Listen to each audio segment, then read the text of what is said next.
In the mythical birth of Rome, when the gods still walked alongside men and kings ruled with the blessing of celestial auguries, a power was already taking shape in the shadows of the hill, one that did not wield swords, but decided destinies, the Paus, Roman Senate.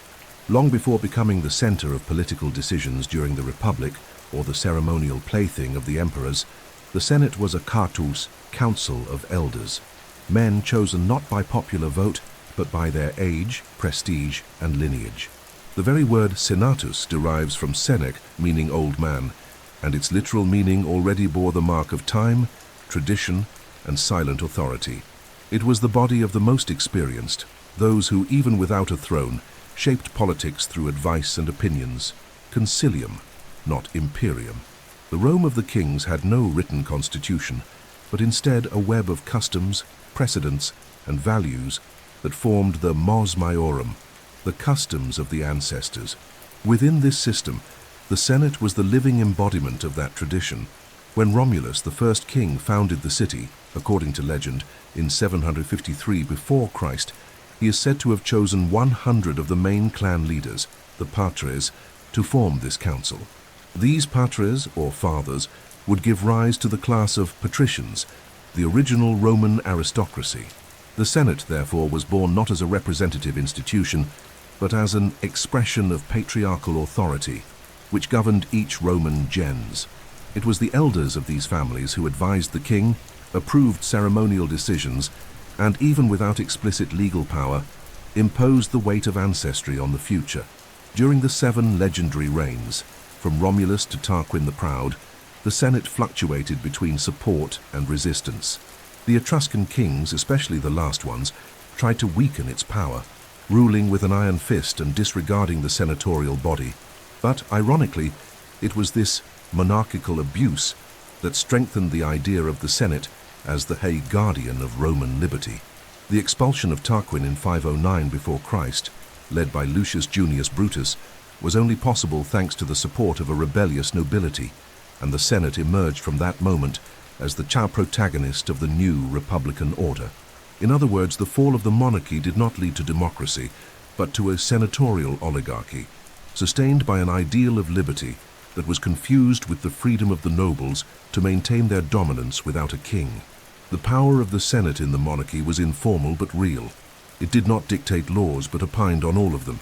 It did not command armies but advised on strategies. It was a consultative force, but one with immense moral authority, for it represented the continuity between the sacred past and the political present. Its legitimacy did not come from the people, but from time, and this time weighed like lead on the shoulders of any ruler who dared to challenge it. The kings knew this. That is why, even when they tried to subdue the Senate as Tarquin did, they did so either cautiously or brutally, never carelessly. Furthermore, the Senate was the place where the founding myths were narrated, reinforced, and reinterpreted. It was in the Senate that the memory of Aeneas, the Trojan hero who founded the Latin lineage, was invoked. It was in the Senate that the fate of the city's enemies, the sacred pacts with foreign gods, and the alliances with neighboring tribes were discussed. It was, in short, the ritual theater of power, where the symbolic acts of the state took shape and consequence. Even without swords, the Senate was a weapon, and its members masters in wielding tradition as both shield and spear. Finally, it is essential to understand that during this early period, there was no separation between religion and politics. The Senate was both a political assembly and a ritual body. Senators participated in auguries, supervised public rites, and ensured the pax deorum, the peace with the gods. The city would only prosper if the rituals were performed with exactitude, and the Senate was the guardian of that precision. Its authority was not only earthly but almost divine. The king may have worn the crown, but the Senate held the rights. With the end of the monarchy and the transition to the Republic, the Senate would carry with it all that symbolic weight and transform it into direct political power. What began as a council of elders would soon become the most powerful organ in the Roman world. And that was only possible because, even in the shadows of the throne, the Senate had always been there, watching, judging, waiting for its time. With the fall of the monarchy and the advent of the Republic in 509 before Christ, the Senate ceased to be merely the king's advisor. and became the true political brain of the new Roman order. There was no longer an absolute monarch, but two consuls elected annually, and above them the Senate rose as the guardian of continuity, tradition, and above all, aristocratic power. Although the Roman Republic appeared on the surface to be a balanced system between the people and the nobility, the reality was different. The Senate stood as the state's decision-making nucleus, controlling administration, war, religion, the economy, and even the fate of elected magistrates. Rome was not in essence a popular democracy. It was a senatorial republic. The rise of the Senate during the Republic was marked by a gradual expansion of its powers. At first, its function was consultative. It issued opinions known as senatus consulta, which in theory did not have the force of law. In practice, however, these opinions were followed to the letter by magistrates, for they represented the consensus of the Roman elite. The consuls, praetors, and censors often bowed to senatorial decisions, even when they had the legal autonomy to act differently. Over time, the senatus consultum came to be treated as a political command, a custom transformed into law. The Senate was also responsible for managing the Republic's foreign policy. It received foreign embassies, decided on peace treaties and alliances, declared wars, and appointed governors to conquered provinces. The senatorial body, therefore, did not merely legislate, it administered an expanding empire. With the advance of the Punic Wars and Rome's domination of the Mediterranean, the Senate acquired a geopolitical complexity unmatched by any other republican institution. Senators accumulated strategic knowledge, provincial networks of influence, and wealth derived from war, which only reinforced their control over the machinery of the state. Another crucial aspect was financial control. Although quaestors were the technical managers of the Republic's treasury, it was the Senate that oversaw public expenditures, approved budgets, set taxation, and determined the allocation of resources from the aerarium, the public treasury. This fiscal authority ensured that no popular initiative, no ambitious project from a tribune of the plebs, no reformist dream could prevail without the approval of the men seated on the marble chairs of the Curia Hostilia. The Senate was the gatekeeper of Rome's treasury, and from that grip no one escaped. Moreover, the Senate dominated public religion. Though not composed of priests, senators exerted direct influence over the religious colleges, such as the augurs, pontiffs, and fetiales, that controlled rituals and sacred calendars. Nothing was done without consulting the gods, and the gods spoke only through priests controlled by the senatorial elite. This symbiosis between faith and power allowed the Senate to use omens, rites, and auguries as political tools. An unpopular bill, a bad omen would suffice. A contested election, a celestial prodigy was invoked. The Senate knew the game of the heavens and played it masterfully. Yet it was not merely a matter of formal control. The Senate was also a theater of rhetoric and reputation. There the great orators of the Republic, such as Cato, Scipio, Gracchus, and Cicero, faced each other in verbal duels that were not mere displays of eloquence, but real battles for influence and political direction. Speech was a weapon, and in the Roman Senate he who mastered rhetoric often mastered Rome. It was there in the heat of public sessions that laws were shaped, wars decided, and men either elevated or destroyed. The honor of speaking in the Senate was the apex of civic life, and few could remain standing without staining their toga with the sweat of contention. However, the Senate was also a deeply conservative body. Its greatest goal was not to innovate, but to preserve. Senatorial authority was grounded in auctoritas, a concept that expressed not formal power, like the imperium of magistrates, but moral weight, accumulated prestige, and legitimacy drawn from tradition. The Senate did not command legions, but it directed the course of war. It did not create new laws, but it guided the lawmakers. It did not rule directly, but it compelled all to govern within its consensus. Its power was not in its hands, but in memory, and that made it even more feared. In time, the Republic began to clash with itself. Popular reforms, land concentration, civil wars, and the rise of charismatic generals began to erode the Senate's authority. But for nearly 4 centuries, the Senate was, without a shadow of doubt, the political soul of Rome. Its legacy was not merely institutional, it was symbolic. It represented stability, continuity, eternal Rome. While the names of consuls changed year after year, the Senate remained, immovable, silent, ancestral. It was the Senate, more than any other institution, that defined what was and was not Roman. And for that very reason, it would be so fiercely challenged in the centuries to come, when the power of words would be replaced by the force of legions. Behind the majestic columns of the Roman Senate and its eloquent speeches lay an undeniable truth. Rome was ruled by a hereditary aristocracy, an elite that perpetuated itself not only through political power, but through blood, name, and memory. The patricians, direct descendants of the city's founders, formed the initial core of the Senate and held for centuries the monopoly over decisions, offices, and religion. They did not merely command Rome, they were Rome, but that dominance did not remain untouched.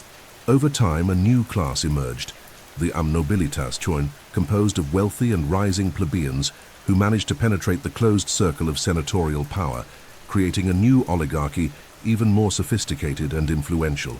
In the early republic, the division between patricians and plebeians was brutal and nearly insurmountable.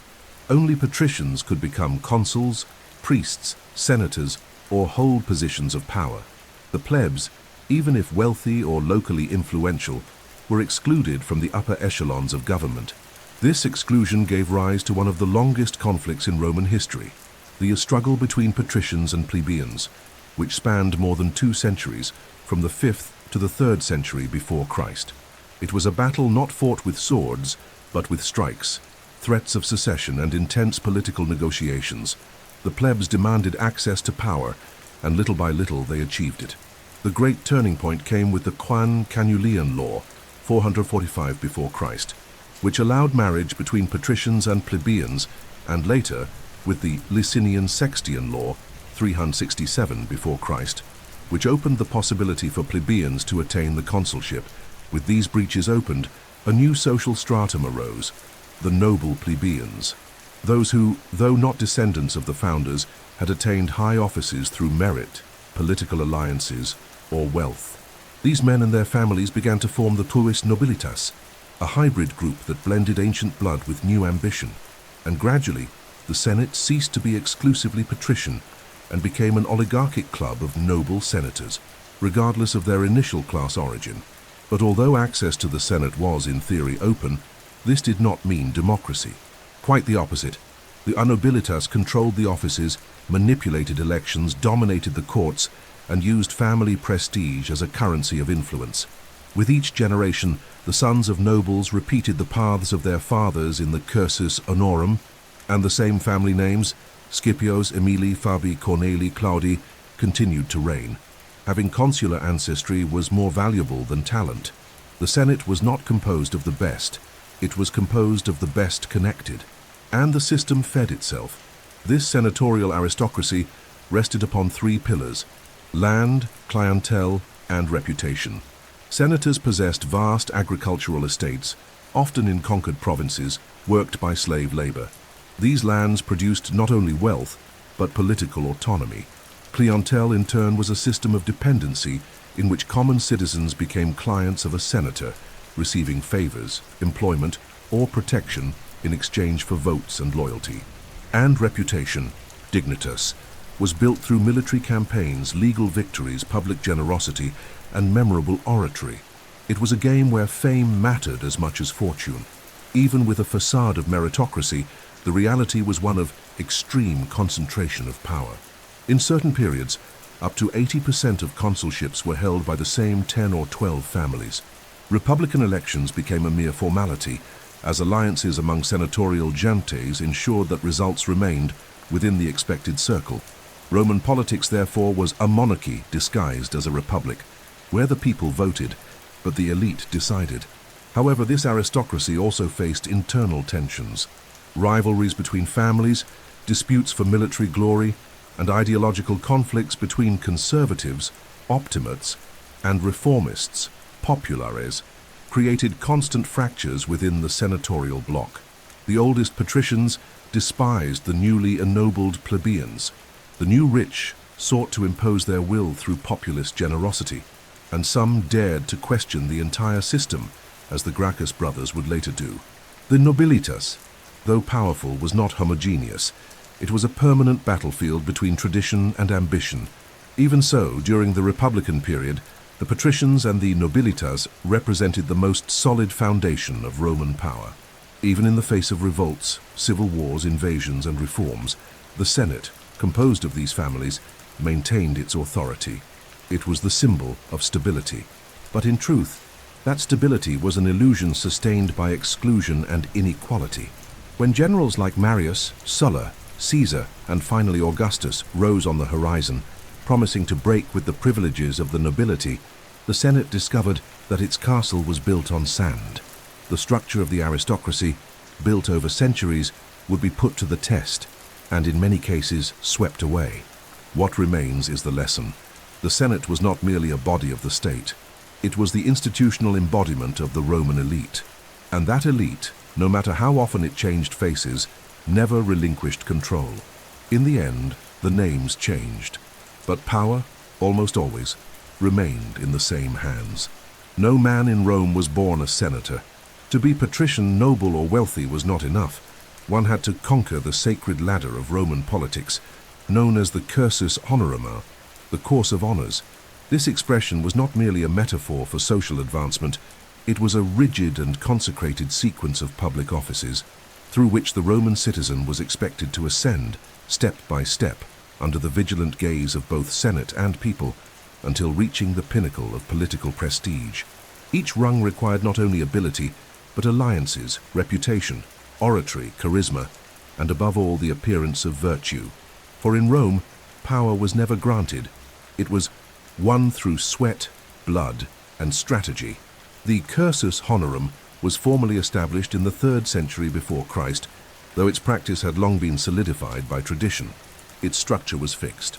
It began with the quaestorship, followed by the aedileship, in many cases optional, then the praetorship, and finally culminated in the consulship, the highest office of the republic. Beyond the consulship, a man could still attain the mucensorship, a rare and highly revered role, or be appointed proconsul to govern a province. At the symbolic summit, though outside the regular hierarchy, stood the dictatorship, that invoked only in extreme emergencies and always for a limited time. Each office had a minimum age requirement, a term limit, typically 1 year, and strict restrictions against accumulation or re-election. The system was designed to prevent concentration of power, yet men, as always, found ways to circumvent it. The first step was the equestorship, generally attained around the age of 30. The quaestor was responsible for the finances of the state, overseeing revenues, accompanying generals on campaign, managing the public treasury, and even auditing the accounts of provincial governors. It was the first real foothold in the political arena and the most accessible post within the hierarchy. Becoming quaestor automatically opened the doors to the Senate, and for many, it served as the initiation rite into the world of the senatorial elite. A man who had never served as quaestor could never be a senator. It was the mandatory point of entry. The next rung, though technically optional, was the aedileship. Aediles oversaw the maintenance of the city of Rome, regulated the markets, managed grain supply, and above all, organized the 5 public games. Gladiatorial spectacles, races, religious festivals, and popular entertainment events that stirred the masses. The aedileship was a highly visible and popular office, and for that reason demanded immense personal expenditure. Many aediles went into debt to fund lavish festivities, hoping to recover the investment with popular support in future elections. It was a risky step, but essential for those who dreamed of glory. Then came the praetorship, usually reached around the age of 39. The praetor was, in practice, a supreme judge. He presided over civil and criminal trials, adjudicated disputes between citizens and foreigners, and wielded considerable judicial authority and prestige. Moreover, upon completing his term, a praetor was often assigned to govern a province, commanding troops and administering entire territories, a power comparable to that of kings. The praetorship was the threshold of the consulship, and many failed to progress beyond it. But those who reached it had already proven their competence and their loyalty to the unwritten codes of the Roman elite. At last, the consulship, the apex, the dream of every ambitious Roman citizen. Two consuls were elected annually to govern jointly, sharing the Republic's executive power. They were heads of state, commanders of armies, presidents of the Senate, and the most visible emblems of Republican Rome. The ultimate mark of distinction for a family was to bear a consular ancestor, and such a title was carried with pride across generations. The consuls personified Roman authority, and though their mandate lasted only a year, their influence could shape decades. To be elected consul was not merely to win an election, it was to achieve immortality in history. Above the consulship stood the censorship, a sacred and infrequent office reserved for the most virtuous. The censor conducted the population census, reviewed the list of senators, monitored public morality, and could punish indecorous behavior.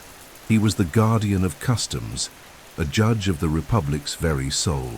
There was also the dictatorship, an emergency role invoked in times of absolute crisis.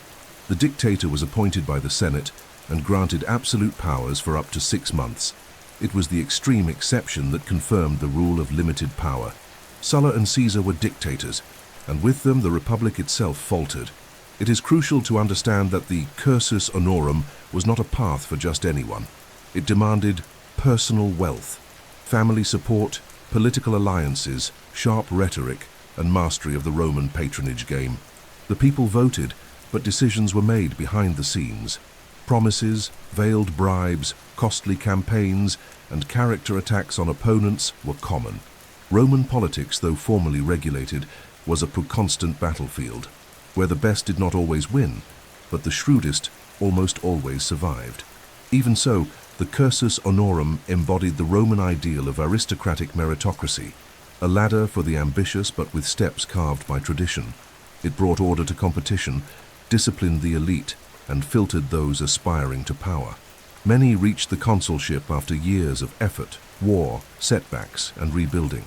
Others, like the Gracchi, shone brightly and fell during their ascent, and some, like Caesar, dismantled the ladder from within and rebuilt the summit in their own name. In the end, the cursus honorum was more than a political system. It was the mirror of the Roman soul, a soul that cherished glory, sacrifice, discipline, and above all, the illusion that power was earned, never inherited. And it was precisely that illusion that kept the Senate standing, even as the empire hollowed it from within. If the Senate was the brain of the Republic, war was its beating heart, and often its greatest source of power, wealth, and influence. In Rome, war was not an exception. It was the natural state of politics. Expansionism was not initially an imperialist project, but rather a consequence of Rome's very social structure, in which political prestige was measured by the number of enemies defeated, provinces conquered, and triumphs celebrated. And behind each of those campaigns stood them, the senators. Behind the glorious generals, the marching consuls, the treaties signed in blood, there was always an elite that made the decisions, reaped the rewards, and shaped the map of the known world. From the Samnite Wars to the campaigns against Gauls, Greeks, Carthaginians, and Parthians, the Senate was the epicenter of war policy. It authorized military campaigns, elected generals, or ratified their selection, released funds for the legions, and ultimately decided the fate of conquered territories. No commander could march without the Senate's approval. No province was created without the Senate's consent. Even peace treaties and armistices required the senatorial seal. Thus, more than a political council, the Senate functioned as the strategic high command of an unprecedented war machine. But the Senate's involvement with war was not merely institutional, it was also personal and profitable. Many senators used their positions to amass fortunes during military campaigns. When a senator was appointed as proconsul or propraetor of a province, he gained near absolute authority in that region, administering justice, collecting taxes, commanding troops, and exploiting resources. Corruption, though formally punished, was structural. Governors plundered provincial treasuries, sold offices, extorted local populations, and grew wealthy with dizzying speed. Some returned to Rome with such riches that they could finance political campaigns for decades, ensuring the rise of their sons and allies. The empire expanded, but it expanded in the hands of the few. The public contracts of war and administration, known as publicanae, were also controlled by an elite connected to the Senate. Private companies received concessions to collect provincial taxes, supply legions, build roads, or exploit mines. And though the owners of these companies could not be senators officially, due to restrictions on commerce for Senate members, they were almost always linked to them through family, politics, or patronage. Thus was created a system of aristocratic capitalism, where war fueled politics and politics fueled war, a perfect cycle for the elite. Within this context, the empire's growth must be understood as a senatorial project disguised as a civilizing mission. By justifying expansion with rhetoric of defense, honor, or punishment of barbarians, the Senate masked its true motivations: control of trade routes, access to resources, and consolidation of an ever richer and more influential elite. The destruction of Carthage, for instance, was not merely strategic. It was also demanded by senatorial landowners who wanted to eliminate agricultural competition in the Western Mediterranean. The war in Greece brought spoils of artistic treasure that enriched senatorial mansions and Roman temples. The campaign against the Gauls opened space for colonization and land distribution, always favoring those closest to power. Yet this symbiosis between war and Senate also produced fatal contradictions. The concentration of land in the hands of a few senators, fueled by conquest, destroyed small rural properties and created an army of unemployed men in Rome. The clientelistic system expanded, but so did social unrest. The plebs, without land or work, became dependent on bread and circuses. Meanwhile, the legions became more loyal to the generals who led them than to the Senate that created them. Generals like Marius, Sulla, Pompey, and Caesar saw in this dynamic the opportunity to transform military prestige into direct political power, breaking the authority of the Senate. The Republic, ironically, dug its own grave with every new victory. By encouraging and financing conquests, the Senate created the very tools of its future subjugation.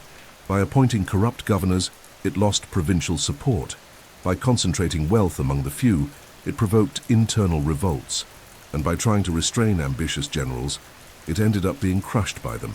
The very expansion that consolidated senatorial power eventually became the most corrosive force to its structure. The 1st century before Christ is the final expression of this crisis. The Gracchus brothers attempted, unsuccessfully, to reform land distribution. Marius broke senatorial tradition by recruiting soldiers from the poor. Sulla seized power by force and tried to restore the Senate through authoritarian laws. Pompey sought legitimacy through foreign victories. And Caesar finally crossed the Rubicon, not just physically but symbolically. He crossed the boundary between military and senatorial power and broke with a system that could no longer sustain its own logic. The Senate, therefore, was not merely a victim of others' ambition. It was the architect of its glory and its downfall. War, which had given it wealth, power, and prestige, also delivered enemies who no longer contented themselves with consultation or opinion. They wanted the throne, and when it arrived, the Senate was not extinguished, but it was tamed, silenced, converted into a theater of appearances. War continued, but power no longer belonged to the elders of the Republic. For more than 3 centuries, the Roman Senate maintained its political hegemony through a combination of moral authority, ancestral prestige, and economic dominance. But by the end of the 2nd century before Christ, this apparent stability began to crumble before an inescapable reality. The people were collapsing. The wars of conquest, which had enriched the nobility, left behind a trail of ruin among the small landowners, expelled from their lands by latifundia controlled by senators. The urban plebs grew hopeless, jobless, and landless. Rome, the city of gods and generals, was becoming also the city of the hungry and forgotten. It was in this context that 2 names emerged to change the course of the Republic forever: Tiberius and Gaius Gracchus, the brothers who dared to challenge senatorial order and paid the highest price. Tiberius Sempronius Gracchus was born into one of Rome's most noble families. His mother, Cornelia, was the daughter of Scipio Africanus, hero of the Punic Wars. His brother, Gaius, was equally brilliant and ambitious. But unlike most of their aristocratic peers, the Gracchi chose to look downward, toward the crushed plebs, the abandoned veterans, the dispossessed peasants. As tribunes of the plebs, magistrates with the power to veto Senate decisions and propose laws directly to the people, the Gracchi became the voice of the marginalized, and in doing so, the targets of the senatorial aristocracy. In 133 before Christ, Tiberius proposed a radical agrarian reform, limiting the amount of public land that private individuals could exploit and redistributing the surplus to poor citizens. This proposal directly threatened the senatorial elite, which had illegally occupied vast tracts of Roman land. The Senate attempted to block the reform, but Tiberius bypassed legal obstacles and appealed directly to the people. With mass support, he succeeded in passing the law, and in doing so shattered the Republic's unwritten rule. The elite speaks, the people consent, but do not govern. Tiberius inverted that equation, and the Senate responded with fury. That same year, Tiberius was assassinated on the Capitoline Hill, along with some 300 of his supporters. It was the first time political violence invaded the sacred space of the popular tribunate, and it would not be the last. His death did not halt the reform, but it set a dangerous precedent. Murder now became a legitimate tool of political debate, and the Senate, by tolerating and participating in this act, sealed its own fate. 10 years later, his brother Gaius Gracchus would take up the reformist banner once more. More skilled, more eloquent, and even more radical, Gaius expanded the Gracchian agenda. He created grain subsidies for the poor, founded colonies outside Italy to relieve urban overpopulation, proposed granting Roman citizenship to Italian allies, and, most importantly, sought to strip the Senate of control over corruption trials by transferring jurisdiction to the equestrian order. This was a deep institutional reform that struck at the core of senatorial authority, its impunity and its power to judge itself. But Gaius went too far for the standards of the oligarchy. The Senate once again responded with violence. Under the pretext of restoring order, it declared the so-called Senatus Consultum Ultimum, a kind of state of exception that permitted the use of force against threats to the Republic. Troops were mobilized, Gaius's supporters were hunted in the streets, and the tribune himself, cornered, chose suicide over capture. His body was thrown into the Tiber. His memory, however, would never be erased. What the Gracchus brothers had exposed was the irreparable fracture between the senatorial elite and the people. For the first time in centuries, the Senate's legitimacy was directly, popularly, and institutionally challenged. The Gracchi were not demagogues. They were reformers within the system. But the system refused to yield. And in that act of refusal, its slow self-destruction began. Violence became the norm. Consensus disappeared. And the precedent of using the people against the Senate would become increasingly common. From that point onward arose the populares, politicians who, though often from the nobility, chose to rely on the masses to attain power, challenging the traditional senatorial structure. Opposing them stood the Optimates, conservatives defending senatorial authority and classical republican order. This division was not formal, but it was real and devastating. Rome would spend the next 100 years oscillating between these two forces until the Republic ultimately collapsed. The Gracchi did not destroy the Senate, but they forced it to reveal its true face. And that face was not one of ancestral wisdom or Roman justice. It was a face of fear, rigidity, and the inability to adapt. They lit the torch that would illuminate the path for Marius, Sulla, Caesar, and Augustus, a path paved with reform, blood, ambition, and ruins. In the wake of the chaos and political violence unleashed after the reforms and assassinations of the Gracchus brothers, Rome plunged into an increasingly intense internal conflict between those who defended the traditional authority of the Senate, the Optimates, and those who demanded a new relationship between the state and the people, the faux populares. Institutions wavered, armies became tools of personal ambition, and the Republic appeared to teeter on the edge of an abyss. It was in this dark context that a figure emerged destined to mark a turning point: Lucius Cornelius Sulla, the man who would use the power of the legions to restore the Senate's authority at the cost of destroying the very foundations of the Republic. Sulla was neither a popular reformer nor a traditional aristocrat. He was rather an impoverished noble, a brilliant opportunist, a cold and determined strategist. His rise began under the command of Gaius Marius, his future rival, in the wars against Jugurtha and the Germanic invaders. Both were victorious generals, but Sulla represented the conservative faction defending senatorial authority, while Marius aligned himself with popular interests. Their rivalry quickly overflowed from battlefields into the political arena. And when the Senate granted Sulla command of the war against Mithridates in the east, the plebs, under Marius's influence, tried to transfer the command to the veteran popular hero. Sulla would not accept it. Sulla's response was unprecedented and shocking. He marched on Rome with his legions, breaking a sacred taboo that had always separated military space from civil space. Never before had a Roman general invaded his own city at the head of an army. It was the first time that armed force crossed the symbolic boundary of law and tradition. The Senate, stunned, accepted Sulla as temporary dictator, but what followed was more than a dictatorship. It was a complete restructuring of the republican order in favor of absolute senatorial power. During his dictatorship, Sulla implemented a series of reforms aimed at restoring the supremacy of the Senate. He repealed recent popular measures, weakened the tribunes of the plebs, who had become dangerously influential, and strengthened the senatorial magistracies. He limited the access of newcomers to institutions and reinstated the rigidity of the cursus honorum. He also set a fixed number of senators, 600, and admitted new members, consolidating his base of support. On the surface, Sulla appeared to want to save the Republic, but his methods were more tyrannical than republican. The most terrifying aspect of his rule was the practice of mulsa proscriptions, official lists of enemies of the state who could be killed with impunity, their assets confiscated, and their descendants banned from public life. These lists turned Rome into a city of denunciations, persecutions, and summary executions. It was enough for a name to appear inscribed in bronze in the public square, and death was decreed. Thousands died. Senators, equestrians, allies, adversaries, even personal enemies.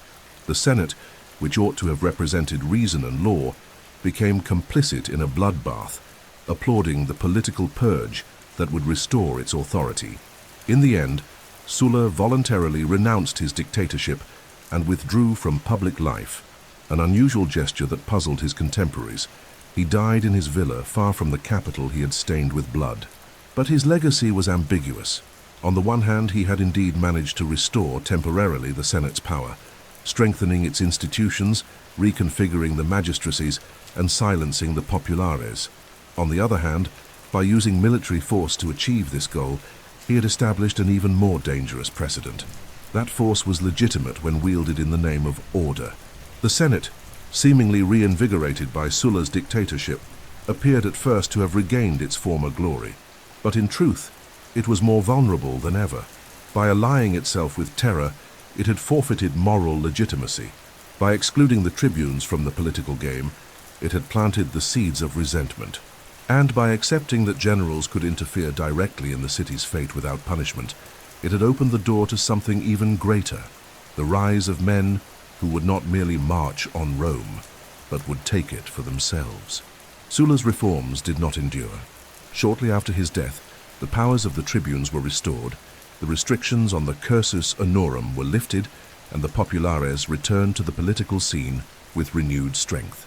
The violence Sulla had institutionalized came to be seen as a legitimate political method.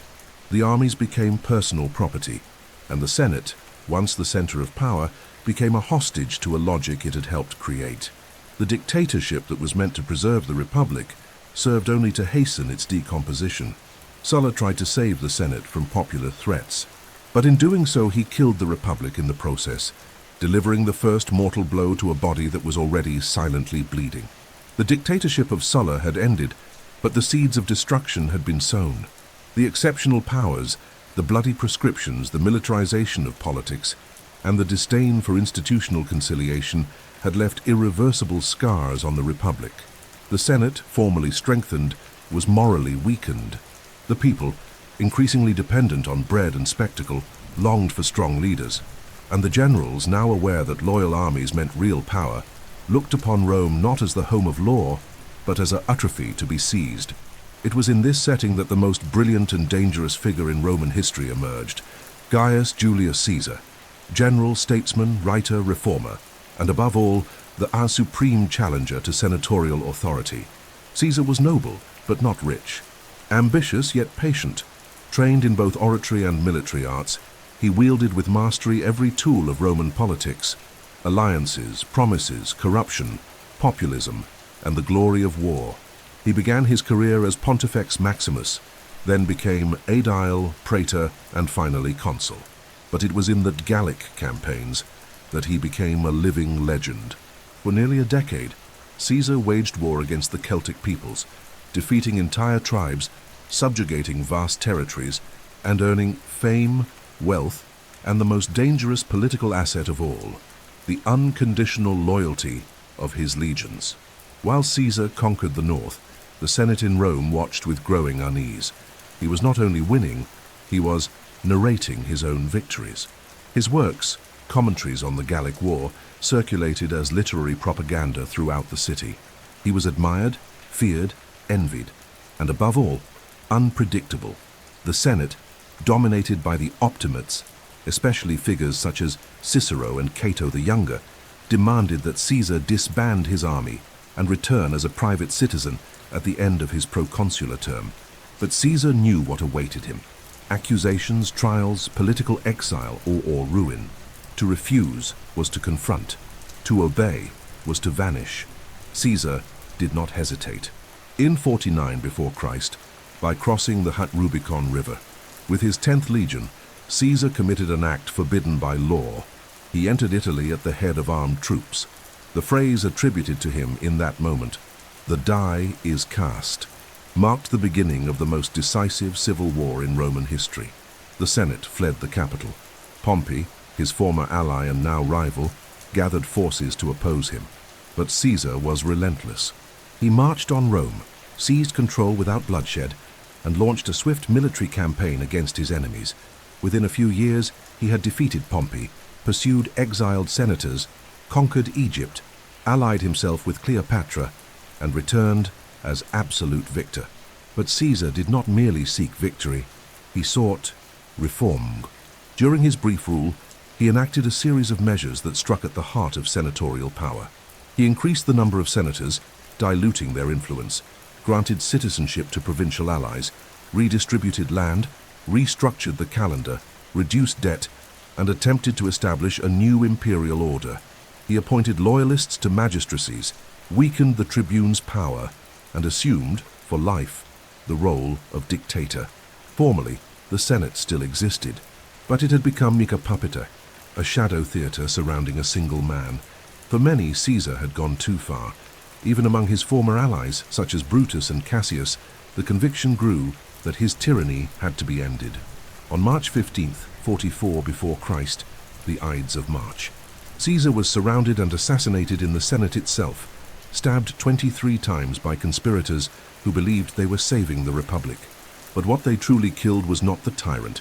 It was the last illusion of the Republic. The Senate, far from regaining its authority after the assassination, plunged into a new spiral of chaos. The power vacuum left by Caesar was filled by a new triumvirate: Mark Antony, Lepidus, and Octavian. But this pact would soon collapse, and a new civil war would tear Rome apart. Caesar's assassins were hunted down and killed. The proscriptions returned with brutal force. And the Senate, increasingly irrelevant, stood by as a spectator to the collapse of the world it once ruled. The clash between Caesar and the Senate was not merely political. It was a collision between two incompatible worlds. On one side, tradition, aristocracy, the slowness of deliberation. On the other, efficiency, authority, individual charisma. Caesar embodied the new age. The Senate was the relic of the old. The Republic, once a symbol of Roman liberty, had become a dead weight. And Caesar, with his legions, his reforms, and his audacity, cut that weight loose with the blade of history. The blood spilled on the Ides of March did not restore the Republic. It merely hastened its final transformation, and the Senate, which once commanded armies and ruled the world, became a spectator to its own ruin, seated in marble chairs, as the empire was born in the hands of a new master. With the body of Julius Caesar still fresh, sprawled at the foot of Pompey's statue, the Senate found itself at a crossroads that at first glance looked like a second chance. The conspirators, led by Brutus and Cassius, believed that by eliminating the dictator, they were liberating Rome and restoring the old republic. However, what followed was not a rebirth of senatorial order, but the swan song of an institution that had already lost its soul. Between Caesar's death and Augustus' rise, the Senate went through an interregnum, a dark, turbulent interval in which it attempted in vain to regain political authority.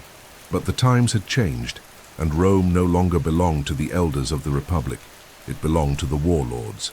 The Senate, fractured from within, hesitated to act in the days following the assassination. Though many senators sympathized with the assassins, few dared to publicly support them. The people, in turn, reacted with hostility. The reading of Caesar's will, in which he left money to every Roman citizen and donated gardens for public use, ignited the plebeians. Caesar's image shifted from tyrant to martyr, and the assassins, who expected to be received as liberators, found themselves fleeing the very city they believed they had saved.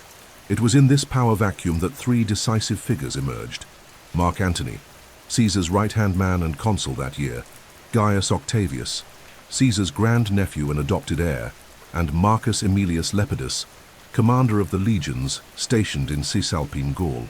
The Senate, cornered and powerless, initially tried to maneuver between these powers by supporting Octavian in his early disputes with Antony, hoping to control the young man. But Octavian, shrewd and calculating, used the Senate as a springboard, manipulating legality to cement his image as a defender of order. The alliance between Octavian, Antony, and Lepidus formed the Second Triumvirate, officially established with extraordinary constitutional powers by decree of the very Senate. It was the final irony. The house that once symbolized legality now legitimized a body that concentrated all state power in the hands of three men. The triumvirate launched a new wave of proscriptions, bloodier than those under Sulla. Senators, knights, political enemies, no one was safe. Cicero, the Senate's greatest orator and tireless defender of the Republic, was hunted down, beheaded, and had his head and hands displayed in the Forum. Once again, the Senate did not merely remain silent, it applauded. In the years that followed, the Senate became a pawn in the struggle between Antony and Octavian, who gradually distanced themselves and began vying for control of Rome. Important decisions were no longer made in the Curia, but in military camps. The Senate, bloated with new members loyal to the triumvirs, lost any trace of autonomy. It was no longer a deliberative body, but a submissive chorus awaiting the command of the next victor.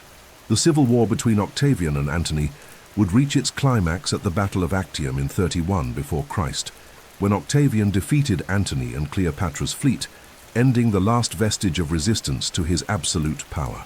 Upon returning victorious, Octavian was celebrated as a restorer of peace, defender of the Republic, and hero of the people. The Senate, weakened and humiliated, had no choice but to recognize his authority and bestow him with honorary titles.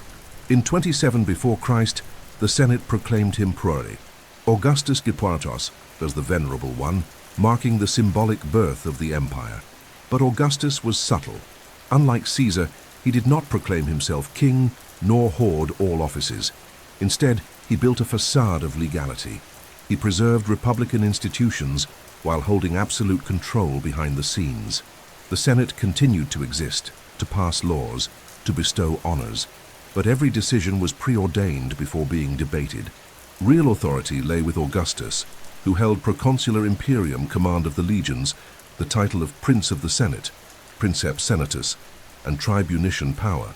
Rome began to live under a disguised monarchy, and the Senate was now a reverent shadow of what it once had been. This period between Caesar's death and Augustus's rise is, above all, the moment of the Senate's agony. It was not abolished, but emptied, bent, conquered from within. It no longer rose to defend liberty, no longer confronted the powerful, no longer shaped the fate of the city. It merely validated the inevitable, declaring as consensus what was already the will of a single man.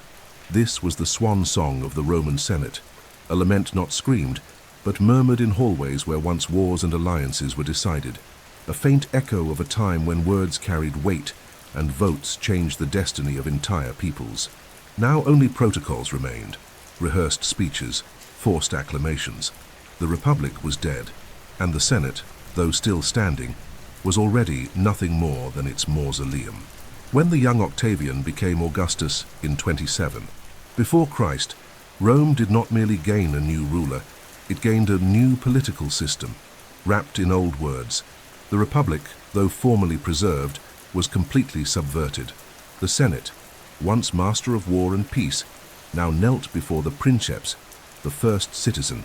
But Augustus's coup was not brutal like Sulla's, nor theatrical like Caesar's. It was silent, meticulous, wrapped in reforms, ceremonies, and oratory, as precise as it was calculated. He did not destroy the Senate, he domesticated it. He turned it into a harmless symbol of tradition, useful, decorative, and above all, obedient. Augustus was a master of ambiguity. When he returned his powers to the Senate and the people, in a carefully staged gesture in 27 before Christ, he was applauded as the restorer of liberty. The Senate, moved, begged him to remain in power, and in response, Augustus modestly accepted the titles of Augustus and Princeps Senatus, as well as a proconsular power greater than that of any other governor. In addition, he received tribunician power, allowing him to veto any decision and propose laws, a supposedly popular power now held by one man alone. Thus, the empire was born disguised as a republic, and the Senate became the most elegant of political fictions. In practice, the Senate still existed. It convened, debated, ratified decrees, appointed consuls, and approved expenditures. But every truly decisive act came from the imperial palace. Senators knew their positions depended on the emperor's goodwill. Elections became merely ceremonial. The emperor presented a list of names, and the Senate approved them.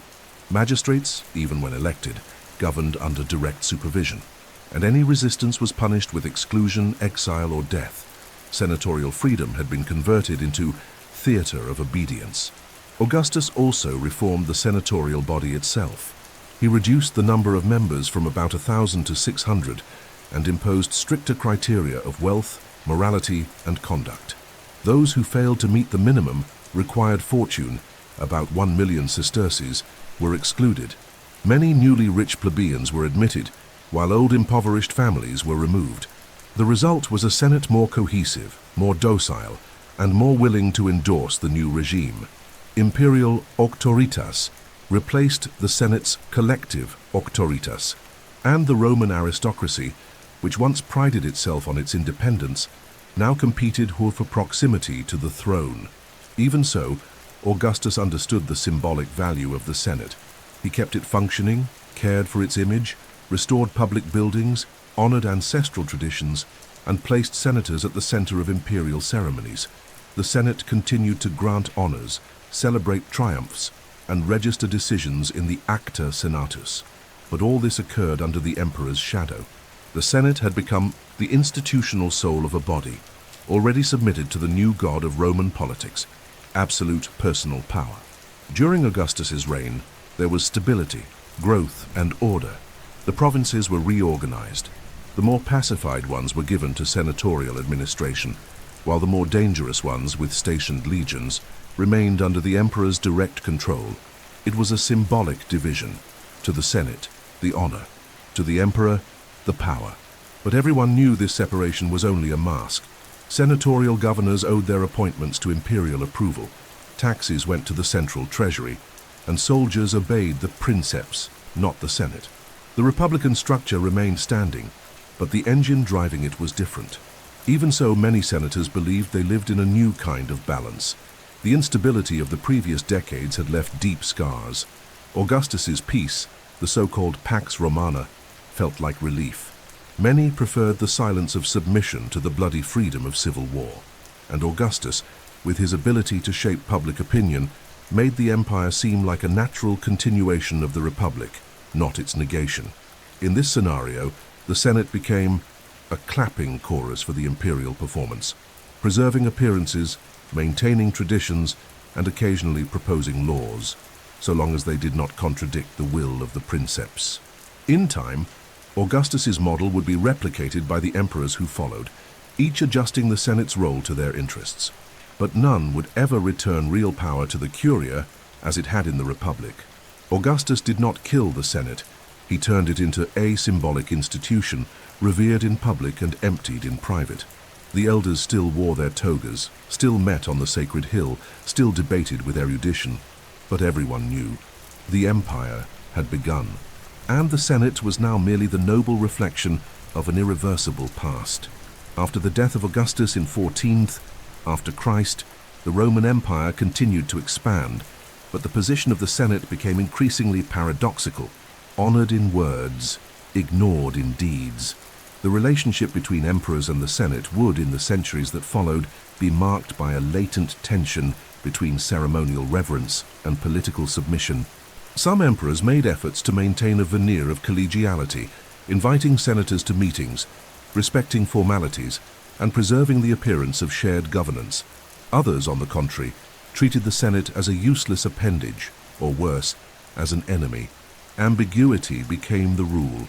The Senate wavered between being an accomplice of majesty and its preferred victim. Under Tiberius, Augustus's immediate successor, this tension was already visible. Although the new emperor preserved institutions and avoided excessive cult around his figure, his relationship with the Senate was distant and mistrustful. Reclusive, Tiberius preferred isolation on the island of Capri to participation in deliberations. He formally respected the Senate, but delegated little, trusted less, and punished any suspicion of betrayal with severity. Under his rule, a climate of political paranoia emerged. Treason trials, maiestas, became tools for eliminating opponents and silencing critics.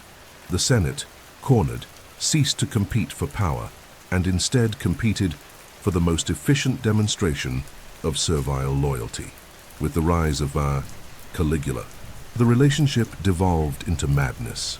The young emperor, intoxicated by absolute power, openly mocked the Senate, publicly humiliated senators, forced them to kiss his feet, and made them run beside his chariot like pets.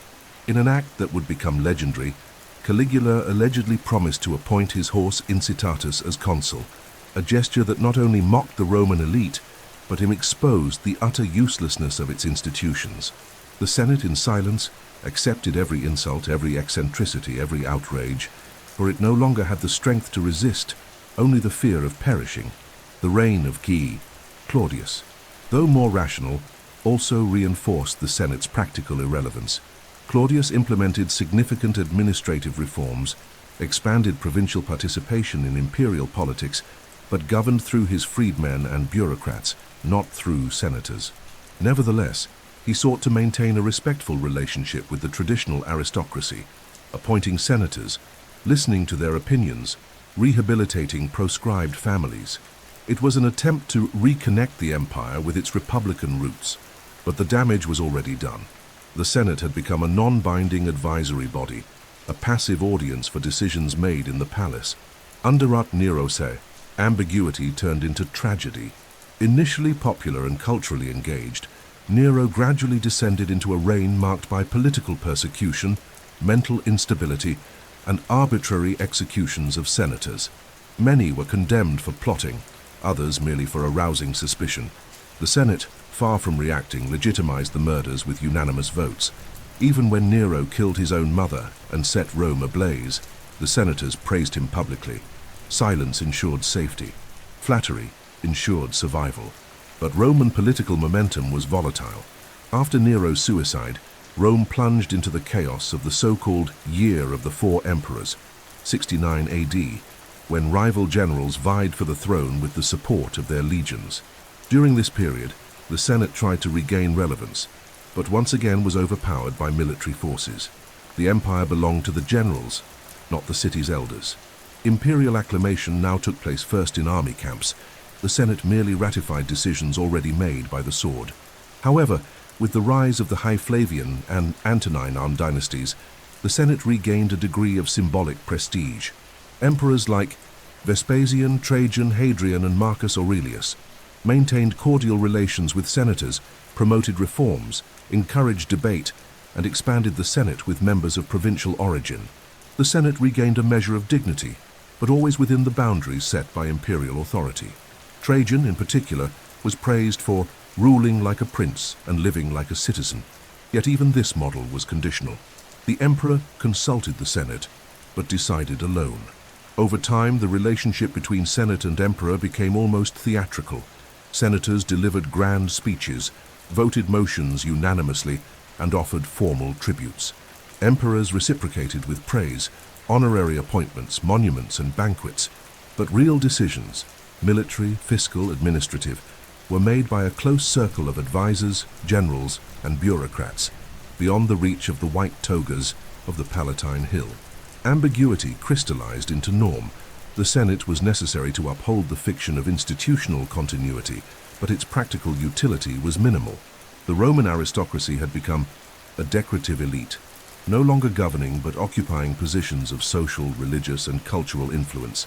Politics, the true command of the empire, flowed through other channels, secret, invisible, imperial. Thus, the Roman Senate, which had once waged wars, created provinces, elected consuls, and deposed kings, now applauded emperors, honored statues, and approved laws written by other hands. It still existed, but no longer mattered. It was the melancholic reflection of a power that had once been its own, and would never be again. During the long period of stability and prosperity known as the Ehai Empire, which spans from the rise of Augustus in the late 1st century before Christ to the onset of the 3rd century crises after Christ, the Senate continued to exist. It still convened, issued decrees, elected magistrates, and honored emperors. But all of this occurred within a carefully choreographed theater, controlled by imperial power. Though preserved, the Senate was no longer the engine of the Roman state, but rather an ornament, useful for legitimizing decisions, for displaying continuity with the republican past, for giving shape to the civic liturgy of the empire, but without any real voice in the machinery of politics. The Senate's survival during this period was due in part to the institutional genius of Augustus. By retaining the Senate as a formal part of the imperial constitution, he created a powerful illusion that the empire was not a rupture, but a natural evolution of the republic. In doing so, successive emperors inherited a model that allowed them to govern with total authority without needing to abolish the institutions that had once limited power. The senatorial aristocracy accepted this fiction because, despite losing direct political power, it still enjoyed wealth, prestige, access to magistracies, and a privileged place in Roman society. During the reigns of emperors such as Trajan, Hadrian, and Marcus Aurelius, the relationship between Senate and throne reached a kind of ceremonial balance. Trajan, for instance, made a point of consulting the Senate on military campaigns and appointments, though the actual decisions were his alone. Hadrian, more controlling, carried out sweeping administrative reforms without involving the curia, but distributed offices and honors with skill. Marcus Aurelius, the philosopher-emperor, showed intellectual respect for senatorial tradition and allowed the Senate to operate in matters of lesser importance. But in all these cases, the core principle remained unchanged. The emperor consulted out of courtesy, not necessity. The Senate's functions in this period became essentially ritualistic, juridical, and administrative. The senatorial house ratified imperial laws, organized public ceremonies, celebrated imperial anniversaries, and voted honorary decrees. It also supervised portions of the administration of senatorial provinces, those regions considered pacified, without a constant legionary presence, such as Achaia, Africa, and Asia Minor. But even in these cases, true power was exercised by governors approved or appointed by the emperor. The Senate appointed, yes, but only from the list the emperor had already drafted. The Senate's composition also evolved. With Roman citizenship extended to vast territories and the imperial administration growing throughout the provinces, senators began to come from regions far from Rome. Men from Hispania, Gaul, Africa, and Asia Minor began occupying seats in the curia, reflecting the empire's new cosmopolitan reality. This social and geographic diversification further weakened the Senate's internal cohesion. If once it had been the bastion of an urban aristocracy, it now became a mosaic of imperial loyalties, where few had either the impulse or the strength to challenge the center of power. Despite its political irrelevance, the Senate still held symbolic capital. To be a senator remained the pinnacle of civic honor. The senatorial garb, the toga with the purple stripe, still inspired reverence. The rank of consular, though emptied of power, still opened doors among the elite. Association with the Republic's glorious past continued to yield prestige, especially among traditional families who preserved genealogical memories of illustrious ancestors. It was a world where form mattered more than substance, and form, as the Romans knew well, was everything. The Senate also increasingly became a space for ideological consecration. It was there that narratives were crafted to deify dead emperors, celebrate military campaigns, and immortalize gestures of clemency and virtue by sovereigns. Senate decrees, still read aloud in forums and engraved in marble, became rhetorical monuments to the regime. It was rhetoric devoid of opposition, but rich in ceremony. In this context, the Senate served as the great mirror of the empire, reflecting power without ever projecting it. By the 2nd century, few senators still believed that the Senate could ever recover political protagonism. Ambitious young men no longer aspired to be tribunes or praetors. They wanted to be imperial procurators, praetorian prefects, or generals appointed directly by the throne. The senatorial career had become a ritual of prestige, not of influence. The true decisions of the empire were made in the palace, on the battlefield, and in provincial administrative assemblies, far from the worn marbles of the curia. Even so, the Senate endured, by force of habit, by the will of the emperor, and by the need for symbolic continuity. It was a body without a soul but with memory, and that memory, though manipulated, still inspired reverence. The Senate was ancient Rome, still dressed in modern garb. It was the Republic mummified, solemnly displayed to remind citizens that the empire had not emerged from nothing, that there was a tradition, a lineage, a history that upheld the present. Thus, in the High Empire, the Senate survived as a living relic, venerated, preserved, but emptied, a fixture of imperial theatre that would never leave the stage, but would also never again write the script. For more than 4 centuries, the Roman Senate had been the stronghold of a pagan aristocracy, shaped by the values of tradition, family honor, devotion to household gods, and unconditional loyalty to the mos maiorum, the customs of the ancestors. But by the end of the 3rd century, and especially throughout the 4th century after Christ, a new world began to emerge within the old, the Christian world. Christianity, once persecuted, became tolerated, and later official. And with that spiritual revolution came its profound changes in the structures of power and in the political soul of the Senate. For the first time, senators knelt before a single god, no longer before the lares, the peanuts, or the gods of the Capitoline Hill. The transition was slow, painful, and full of contradictions. The Senate, by definition, was a conservative institution. Most senators were pagans, and they regarded the new faith with suspicion or disdain. For centuries, Christians had been viewed as enemies of public order, refusing to worship the gods of the state, to offer sacrifices for the emperor's welfare, or to participate in the rites that sustained the Pax Deorum, the peace between Rome and its gods. To be Christian in traditional imagination was an affront to the civic pact itself, but everything changed under the reign of Constantine the Great. In 313, with the Edict of Milan, Christianity was officially tolerated, and from the moment of his conversion, gradual and politically nuanced, the new faith began to occupy the center of power.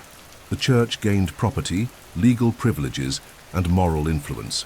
Bishops were heard as advisors, and, inevitably, the senatorial aristocracy had to react to this new reality. Some senators resisted to the very end, proud of their pagan heritage. Among them, the most emblematic was Quintus Aurelius Symmachus, an orator and politician who, in the late 4th century, eloquently defended the restoration of the altar of victory in the Senate House, an altar removed by order of the Christian emperor. Symmachus argued that Rome had grown great under the auspices of the old gods, and that abandoning them would be a betrayal of its history. But his voice was no longer that of the majority. The Bishop of Milan, Ambrose Vici-Council, forcefully countered his arguments, and Emperor Theodosius supported Christianity as the one true religion. Pagan resistance continued, but it was a lost battle. Throughout the 4th century, more and more senators converted to Christianity, whether out of conviction or convenience. The new faith opened doors, brought them closer to the court, and granted access to the highest echelons of imperial administration. At the same time, many had already assimilated the Christian moral discourse into their Roman worldview: order, hierarchy, duty, charity, restraint. In that sense, Christianity was not a complete rupture, but a deep adaptation of Roman virtues to the logic of monotheism and spiritual eternity. By the late 4th and early 5th centuries, the Senate had a significant number of Christian members. The remaining pagan senatorial families still held land, offices, and influence, but they no longer dictated the empire's direction. Christian culture imposed new values: martyrdom, humility, renunciation. Temples were gradually closed, public cults suppressed, ancient symbols replaced by crosses and icons.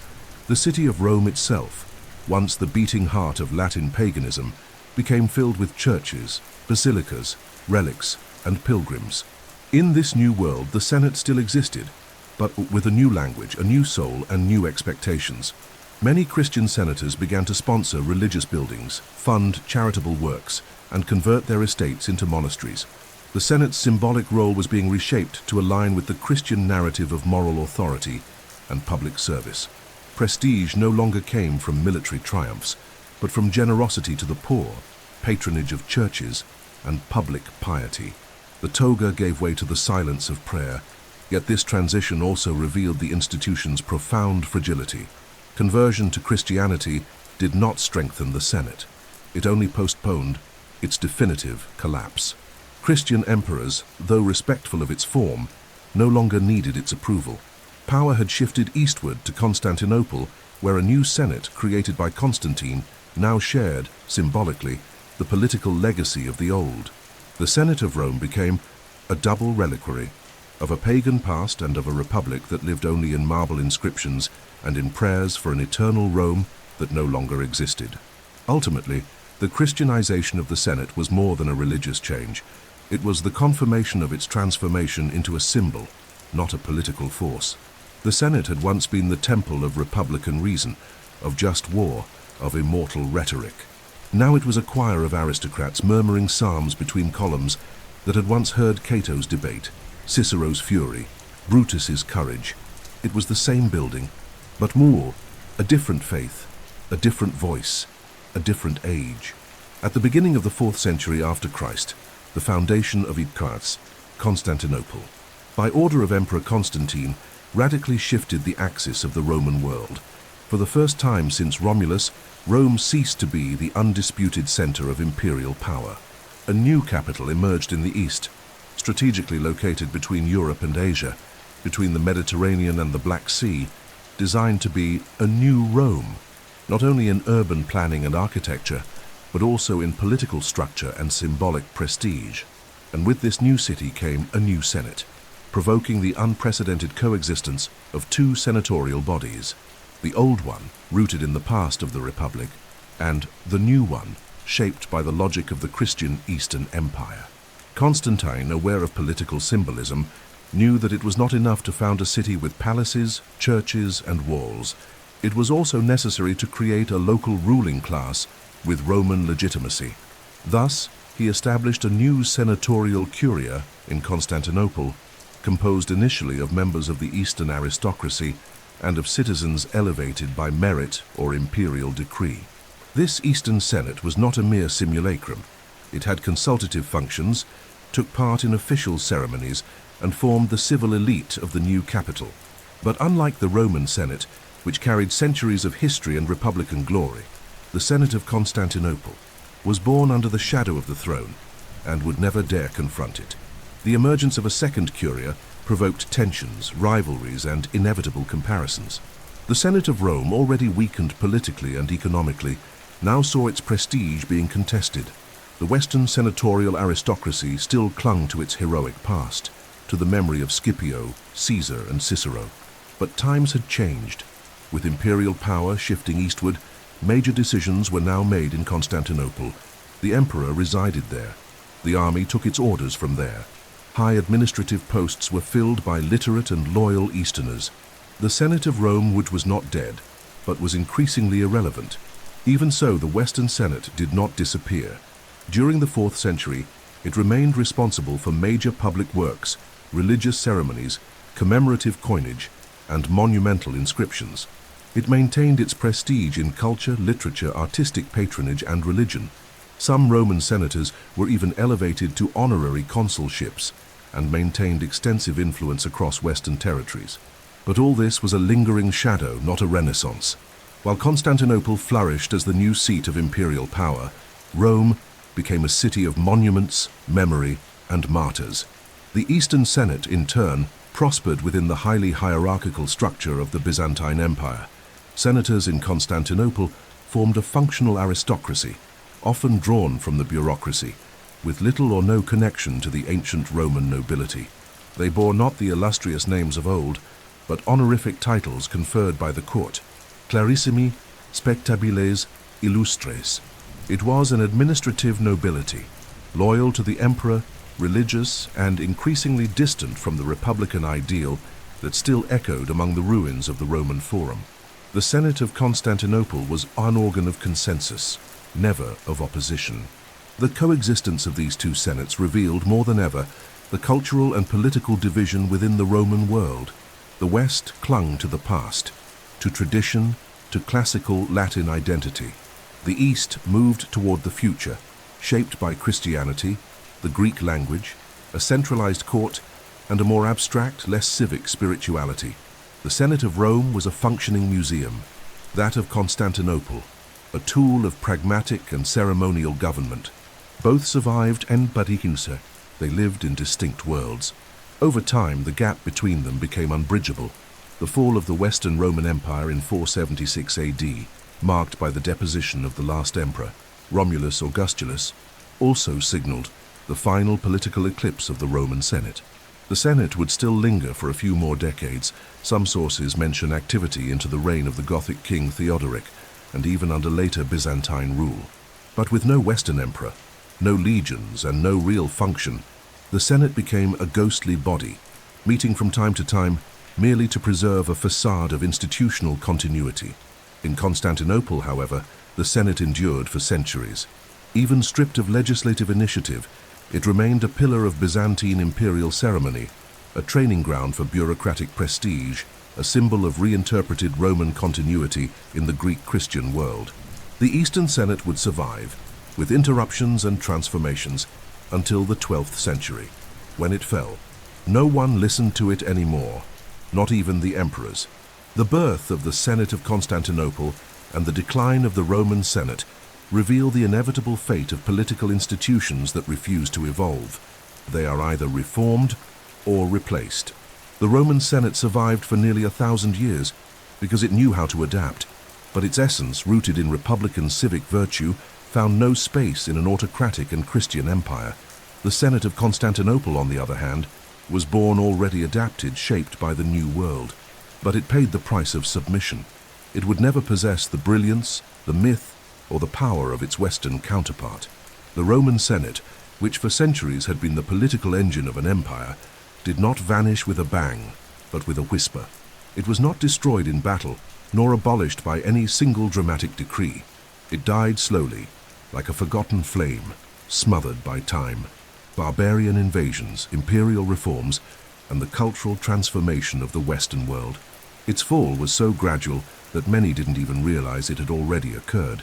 The institution that once decided the fate of peoples, kings, and continents in the end could not even decide its own steps.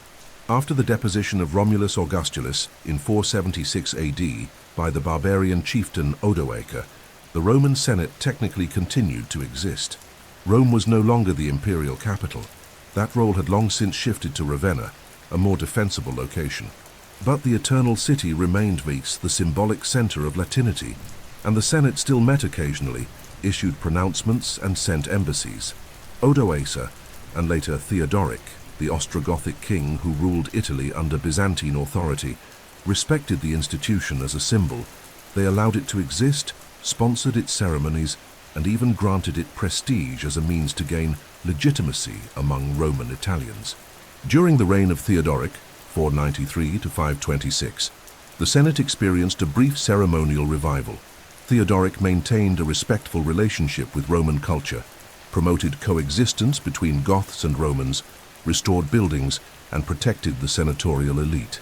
Many Christian senators, such as Boethius and Cassiodorus, played important roles as advisors, ministers, and intermediaries between the classical world and the new Gothic order. Under Theodoric, the Senate found its voice again, but not its power. It was heard but not obeyed. It was honored, but no longer influential. However, this brief afterlife would not withstand the prolonged political agony that followed. The Gothic wars between Byzantines and Ostrogoths, which began in 535 and lasted until 554, devastated Italy. Rome was besieged, plundered, occupied, and reoccupied multiple times. The city lost population, infrastructure, and importance. The Senate, weakened by the deaths of its members, the flight of its families, and the destruction of its seat, ceased to meet regularly. There was no Western emperor to advise. The Byzantine emperor, though respectful in words, ruled through generals and administrators sent from Constantinople. And the Roman people, impoverished, no longer saw the senators as a source of real authority. In 578, for the last time on record, the Roman Senate is said to have sent a delegation to Constantinople to congratulate Emperor Tiberius II. This may have been the last official mission of the Roman Curia. After that, references to the Senate gradually disappear from the sources. There is no formal act declaring its dissolution. It simply ceased to exist as an active political body. Its seat, the Curia Julia, built by Caesar and restored by Diocletian, was closed, looted, converted into a place of worship, and later abandoned. By the 7th century, the senatorial institution, as known since the Republic, had become nothing more than memory, ruin, and myth. Curiously, the word Senate would continue to be used in the Middle Ages, but in very different contexts, to designate councils of nobles, bishops, or local rulers. But these senates were merely echoes of a distant past. The true Roman Senate, the one that voted on wars, censured magistrates, proclaimed triumphs, and determined the destiny of the world, was now only a literary shadow, a glory quoted in texts, an empty symbol carried by ecclesiastical and scholarly traditions. The death of the Roman Senate was not merely the end of an institution, it was the end of an idea. That political power could be exercised by a collective body of illustrious citizens representing tradition, wisdom, and consensus. It was the end of the aristocratic republican model, which, despite its flaws, believed that the state was a public matter, res publica, and not the property of a single will. With its silent extinction, the possibility of resisting absolutism, which would later dominate both empires and churches, also died. In the end, all that remained was memory. The ruins of the Forum, broken columns, marble inscriptions, names etched in lists of consuls and censors, and the legend, the Senate and the people of Rome, Senatus Populus Romanus, SPQR, still carved into stones, crests, and coins, centuries after its death, not because it still ruled, but because it once represented the greatness of a civilization that dared to place reason, speech, and honor at the center of power. The history of the Roman Senate does not end with its physical disappearance. It merely changes form. When the doors of the Curia were shut and its last members forgotten, what remained was not silence, but an echo that traveled across centuries, resonating in medieval cathedrals, in Renaissance republics, in revolutionary assemblies, and in modern parliaments. The Senate of Rome ceased to be an institution and became an idea, a legend invoked at times as inspiration, at others as warning, and sometimes as pure illusion. The Republic was long dead, but its shadow lived on, shaping constitutions, justifying coups, legitimizing elites. For the Roman Senate, perhaps more than any other political body in history, became a universal political myth. This myth was born as early as late antiquity, when Christian and pagan authors already wrote of the Senate, with a mixture of melancholy and reverence. In the works of Ammianus Marcellinus, the letters of Sidonius Apollinaris, and the chronicles of Gregory of Tours, the Senate appeared as a noble but powerless relic, a symbol of a civilized Rome, in contrast to the brutality of the new barbarian times. It was no longer a tool of governance, but the embodiment of a lost era of order, eloquence, and grandeur. Ironically, the Senate became more powerful in memory than it had ever been at the end of its actual existence. In the Middle Ages, the myth of the Senate was reinterpreted through a Christian lens. It was seen as the cradle of martyrs, the setting of imperial conversions, and the bridge from temporal to spiritual power. Many theologians believed the Roman Republic had prepared the way for Christ, a unified empire, a common language, a stable administration. All of it, they thought, had been made possible thanks to the Senate and Roman organization. As a result, even in the most theocratic centuries, the Senate was remembered with respect as a step in the divine ladder of history.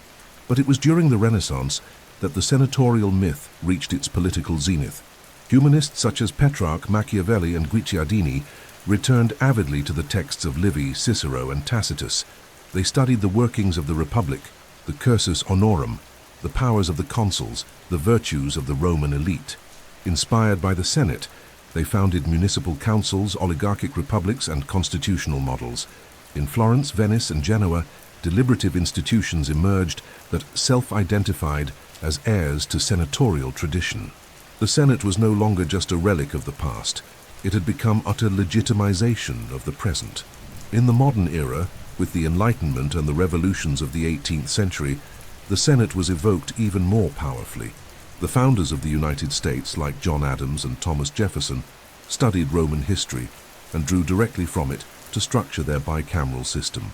The American Senate was born with a Roman name and part of its ethos: stability, elected elite, rational review.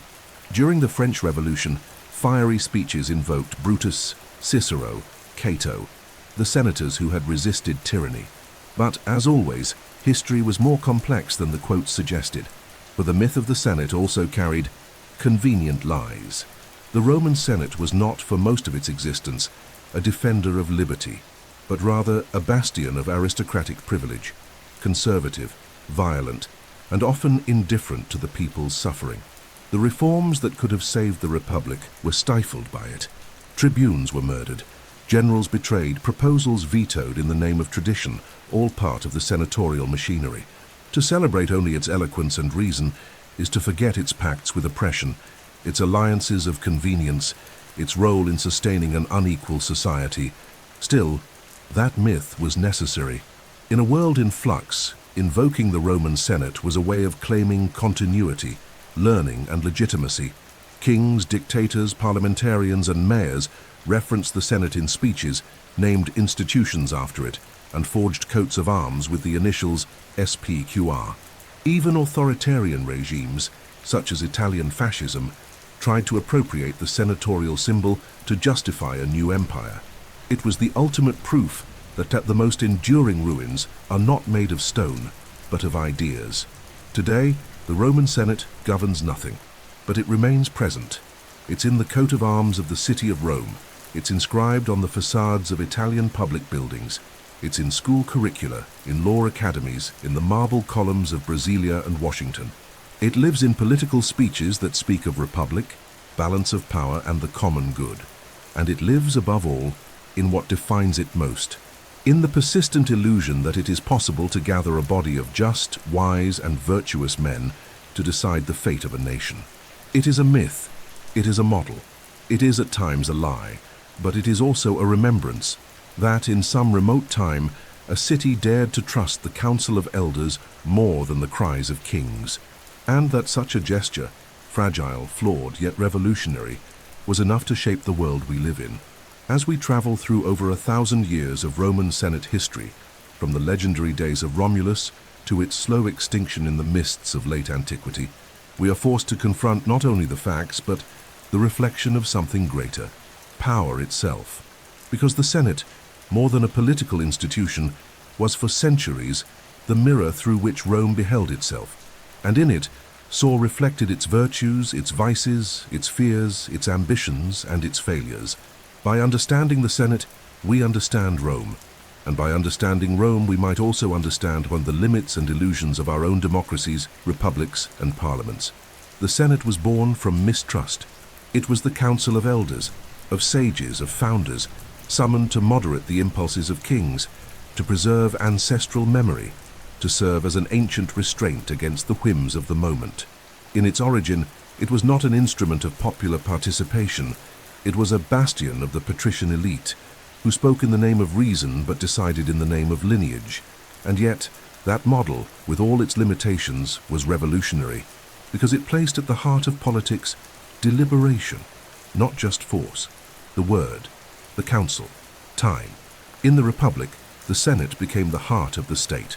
It declared wars, oversaw magistrates, regulated public spending, shaped diplomacy, and guided legislation. Its power came not by imposition, but through moral authority. It was where past and present converged, where tradition was not a burden, but an anchor. Yet that power was exclusive, elitist, and often cruel. It rejected reforms that might have saved the Republic. It persecuted popular tribunes. It waged wars for profit. And when challenged by Caesar, it chose not to defend the Republic with courage, but with murder, not with argument. Under the Empire, the Senate was preserved as a symbol. It became a liturgy, a machine of acclamation, a repository of honors and memory. The emperor ruled, and the Senate applauded. Even so, its formal existence allowed the regime to project an image of institutional continuity. It was form without substance, and yet even that form, that ceremonial shell, had value. It preserved legal traditions, symbolic titles, civic values. It was what remained of a dead republic, and for that reason, more important as legend than as reality. With the Christianization of the empire, the Senate adapted. It became a place of transition, of Rome the pagan turning into Rome the Christian. Its marbles became churches, its rites became processions, its senators became patrons of monasteries. It was continuity within rupture, the transformation of what was once political reason into ritual. And even when Constantinople founded its own Senate, the original one in Rome still inspired, even if it inspired only nostalgia. In the end, what the Roman Senate teaches us is that power is fragile, that institutions are strong only when rooted in trust and participation, that authority does not survive without legitimacy, that tradition without renewal becomes farce, that elites, when blind to the people, sign their own death warrants, and that symbols, no matter how beautiful, are not enough to uphold a regime. The Senate did not fall with a blow, but with a series of omissions, because it refused to change when it could, because it betrayed those who dared to reform it, because it chose privilege over transformation, because it preferred appearance over substance, and ultimately, because it believed itself eternal, and no human power is. Today, we live in an age where parliaments, chambers, and senates exist everywhere, but their virtues and flaws are often the same that once roamed the Palatine Hill. When these bodies become instruments of collective will, they shine. When they are held hostage by closed elites, they empty out. When they listen to society, they survive. When they ignore the popular cry, they become irrelevant. The Roman Senate was all these faces. It was great, it was small, it was just, it was cynical, it was glorious, it was tragic, but above all, it was human, with all the contradiction that word carries. And perhaps in looking at it, we might still learn to look at ourselves, because what collapsed in Rome, more than columns, was the belief that power can endure without justice. And that lesson, echoing from the ruins of the Forum to the galleries of today, must never be forgotten.